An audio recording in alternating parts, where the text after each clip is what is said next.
ಪುರಸಭೆ ಸದಸ್ಯನ ಕಿರುಕುಳದಿಂದ ದ್ವಿತೀಯ ದರ್ಜೆ ನೌಕರ ಸಾವನ್ನಪ್ಪಿರ್ತಕ್ಕಂಥ ಆರೋಪ ಕೇಳಿ ಬರ್ತಾ ಇದ್ದು, ಪುರಸಭಾ ಸದಸ್ಯನ ಒತ್ತಡಕ್ಕೆ ಸಿಲುಕಿ ದೇವನಹಳ್ಳಿ ತಾಲೂಕಿನ ವಿಜಯಪುರ ಪಟ್ಟಣ ಪುರಸಭೆಯ ದ್ವಿತೀಯ ದರ್ಜೆ ಸಹಾಯಕ ಸಾವನ್ನಪ್ಪಿದ್ದಾನೆ ಅಂತ ಹೇಳಲಾಗ್ತಾ ಇದ್ದು, ಮೃತ ದ್ವಿತೀಯ ದರ್ಜೆ ಸಹಾಯಕನ ಶವವನ್ನ ಪುರಸಭೆಯ ಬಾಗಿಲಿನಲ್ಲಿಟ್ಟು ಪ್ರತಿಭಟನೆಯನ್ನು ನಡೆಸಲಾಗುತ್ತಿದೆ.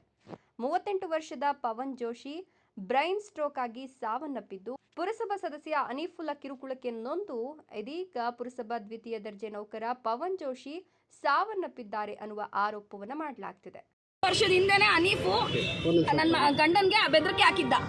ನೀನ್ ಹೆಂಡತಿ ನಿನ್ ಮಗನ ಬಿಡಲ್ಲ, ನಿಮ್ಮ ಅಮ್ಮನೂ ಬಿಡಲ್ಲ, ಯಾರನ್ನೂ ಬಿಡಲ್ಲ ನಿನ್ ಕೆಲಸ ಆಗದೆ ಇದ್ರೆ ಅಂತ. ಅದಕ್ಕೆ ನನ್ನ ಗಂಡ ನನ್ನ ಮಗನ ದೂರ ಇರು, ಇಲ್ಲಿದ್ರೆ ಮುಗಿಸ್ಬಿಡ್ತಾರೆ ನಿನ್ನ ನನ್ನ ಮಗುನ. ನಮ್ಮಮ್ಮನೂ ಹೇಳ್ತಾ ಇರ್ತೀನಿ ಅವಾಗ ಊರಿಗೆ ಹೋಗು ಅಂತ. ನಮ್ಮಮ್ಮಂಗೆ ಏನೋಕೆ ಅಂತ ಹೇಳೋದಕ್ಕಾಗಲ್ಲ, ಯಾಕಂದ್ರೆ ಅವ್ರಿಗೆ ಹುಷಾರಿಲ್ಲ, ನಾನು ಒಬ್ಬನೇ ಇರ್ತೀನಿ ಅಂತ ಭಯ ಬೀಳ್ತಾರೆ ಅಂತ. ನಾನು ನನ್ನ ಗಂಡ ದೂರ ಇರೋದಕ್ಕೆ ಕಾರಣನೂ ಅನೀಫು. ಅರ್ಥ ಆಯ್ತಾ? ನನ್ನ ಗಂಡ ದೂರ ಇಟ್ಕೊಂಡು ನನ್ನ ಚೆನ್ನಾಗಿ ನೋಡ್ಕೊಂತಾ ಇದೆ. ಯಾಕಂದ್ರೆ ಇವನ್ ಭಯಕ್ಕೆ ನನ್ನ ಮಗುನ ಸಾಯಿಸ್ತಾರೆ ಅನ್ನೋ ಭಯಕ್ಕೆ ಅವನ್ಗೆ ಸುಮ್ಮನೆ ಬಿಡಬಾರ್ದು.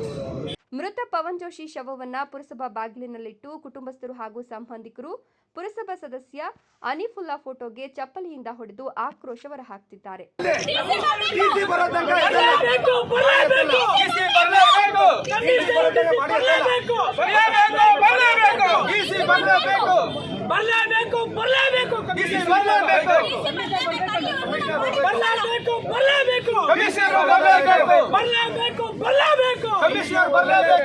ಇನ್ನು ಪುರಸಭಾ ಅಧಿಕಾರಿ ಪವನ್ ಜೋಶಿಗೆ ಅಕ್ರಮ ಖಾತೆಗಳನ್ನು ಮಾಡುವಂತೆ ಪುರಸಭಾ ಸದಸ್ಯ ನಿರಂತರ ಒತ್ತಡ ಆರೋಪವನ್ನು ಮಾಡಲಾಗ್ತಿದ್ದು, ಅನೀಫುಲ್ಲಾ ವಿರುದ್ಧ ಎಫ್ಐಆರ್ ಮಾಡುವವರೆಗೂ ಮೃತದೇಹವನ್ನು ಪುರಸಭೆ ಬಾಗಿಲಿನಿಂದ ತೆಗೆಯೋದಿಲ್ಲ ಅಂತ ಕುಟುಂಬಸ್ಥರು ಪಟ್ಟು ಹಿಡಿದಿದ್ದಾರೆ.